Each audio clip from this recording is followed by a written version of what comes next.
Square minus x cube plus x power 4 plus minus चलेगा alternate even power plus में आएंगे और अगर दोनों जगह माइनस है तो सारी पावर प्लस में चलेगी। इस तरह से फॉर्मूला है। तो हमने ऐसे इसको नीचे से ऊपर लेके गए और 1 प्लस x इस फॉर्म में लिखा, 1 को आगे लिखना है हमेशा, तो 1 प्लस x की फॉर्म माइनस 1 के फॉर्म में बनाया। उसके बाद इसको एक्सपेंड कर दिया, देखिए 1 प्लस x पावर माइनस 1 ये फॉर्मूला चल रहा है। आप कंपेयर करोगे तो क्या पाओगे, यहां पर जो कैपिटल X लिखा है और यहां पर कैपिटल X की जगह क्या लिखा है d स्क्वायर, तो x की वैल्यू जो है वो किसके बराबर है d स्क्वायर। तो आप इस फॉर्मूले को लगा दो और यहां कैपिटल X की जगह d स्क्वायर रखो, तो ये कुछ इस तरह से फॉर्मूला चलेगा। अब बात आती कहां तक लगाना है फॉर्मूले को, तो x की जितनी पावर है d की उतनी ही पावर तक हमको लेना होता है। क्यों लेना होता है, क्योंकि अगर x की पावर n है और उसको आप n टाइम्स डिफरेंशिएट करोगे तो जो पावर है उसी का फैक्टोरियल जनरेट होगा लास्ट में आंसर में।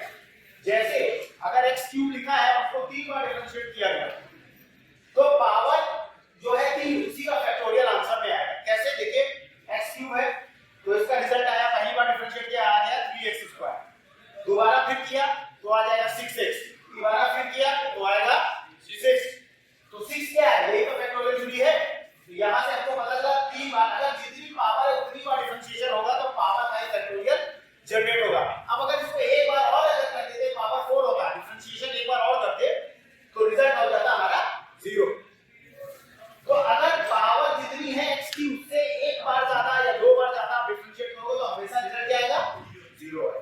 ये याद, तो यहां पर लेके आ गया हमने x स्क्वायर को अंदर लेके आए, x स्क्वायर बचा x square, d square operator है, ये ऑपरेंड है, तो ऑपरेटर के ऊपर ऑपरेंड लगेगा तो d स्क्वायर अप्लाई होगा x स्क्वायर के ऊपर प्लस d की पावर 4 अप्लाई होगा x स्क्वायर पर। अब ये पावर d की पावर 4 ज्यादा है x स्क्वायर से, तो इसका रिजल्ट क्या आएगा 0, क्योंकि 4 बार डिफरेंशिएट ये नहीं हो सकता। x स्क्वायर को 2 बार डिफरेंशिएट करोगे तो क्या आएगा, पहली बार किया तो 2x, दोबारा फिर करोगे तो आएगा 2y। x स्क्वायर ऐसे लिखा जाएगा पहला, इसमें कोई ऑपरेटर नहीं है, तो आपका आंसर आ गया x square minus 2 plus 0 this is your pi।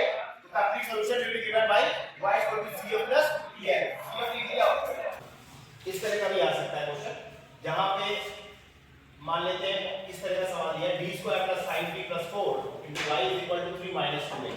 अब ये पॉलिनोमियल है x का, तो प्रोसेस वही है, पहले CF निकालेंगे, ऑक्सिलरी इक्वेशन निकाला हमने m square plus 5y plus 4 equal to 0, d की जगह m रखा, y को छोड़ दिया, राइट साइड 0, इसके रूट्स निकाल दिए, m इज इक्वल टू -1 और -4। तो CF लिखा केस 1 है, रूट्स कैसे हैं, रियल है और अलग है, तो लिखने का तरीका c1 e raised to the power -x plus c2 e raised to the power -4x।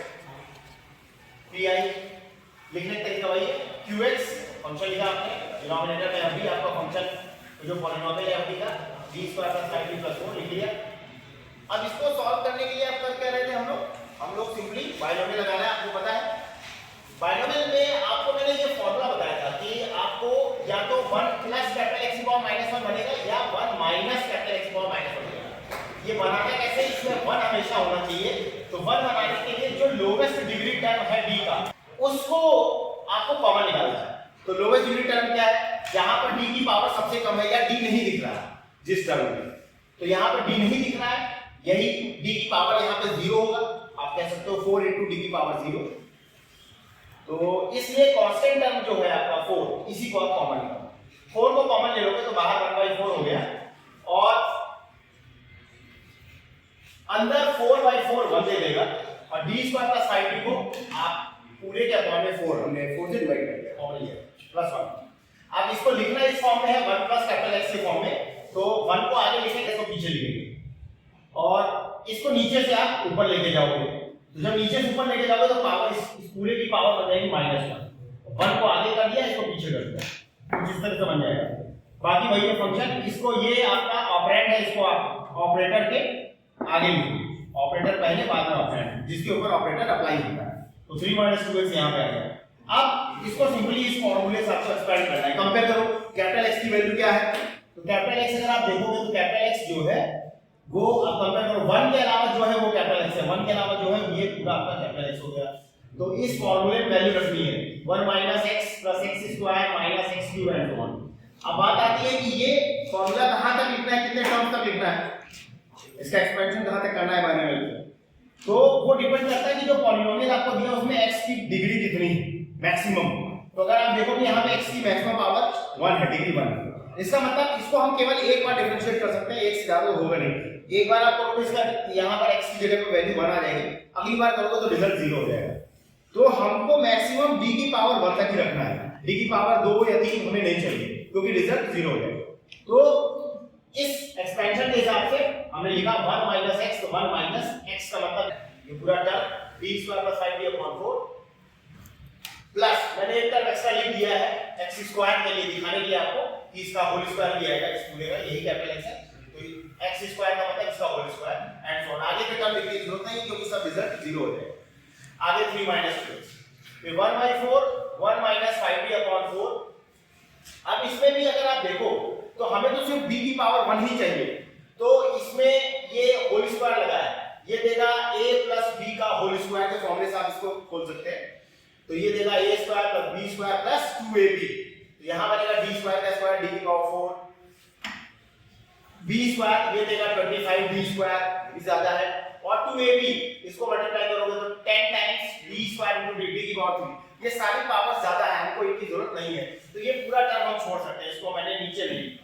और जो पहला फैक्टर लिखा था कैपिटल X वाला, इसमें भी एक d स्क्वायर आ रहा है, इसकी जरूरत नहीं है, ये अल्टीमेटली रिजल्ट 0 ही कर देगा, तो इसको भी छोड़ सकते हैं। तो मैंने इसको छोड़ दिया है, ये माइनस प्लस मल्टीप्लाई किया तो माइनस और 5d/4, बस इतना लिख दिया क्योंकि इसी से रिजल्ट मिलेगा, आगे की जरूरत हमको नहीं पड़ेगी। तो ये इतना है। अब इसके बाद सिंपली अब इस ब्रैकेट को ओपन करो, ये 3 - 2x जो ऑपरेंड इसको अंदर लेके आओ, 3 - 2x into 1, it will give 3 - 2x once again, minus 5/4 times d, that is differentiation with respect to x of this operand 3 - 2x, तो 5/4 d of 3 - 2, सिंपली ऐसे करके ब्रैकेट ओपन हो गया। अब इसको छोड़ देना है, -5/4 d मतलब differentiation of this term with respect to x, तो 3 को x के लिए डिफरेंशिएट किया 0 कांस्टेंट है, 2x में x का 1 हो गया -2 बचा, सिंपली डिफरेंशिएट कर दिया। अब इसको ही बस लिखना है, ये तो ऐसे रहेगा 3 - 2x minus minus plus 5/4 into 2, 5/4 into 2, 2 to the 4, ये 4 कैंसिल हो गया 2 टाइम्स, फिर ये 1/4 बाहर ऐसे ही चलता रहेगा, 3 - 2x प्लस ये बचा 5/2, ऐसे लिखिए। अब 3 और 5/2 इन दोनों को आप साथ में ले लो, प्लस कर लो दोनों को, 3 और 5/2 को, this will give 3 to the 6 plus 5 11/2 - 2x, 1/4 बाहर कॉमन था, 1/4 अंदर ले आओ तो it will give 4 to the 8, 11/8 - x/2. This is your pi, hence the complete solution is given as y is equal to CF plus pi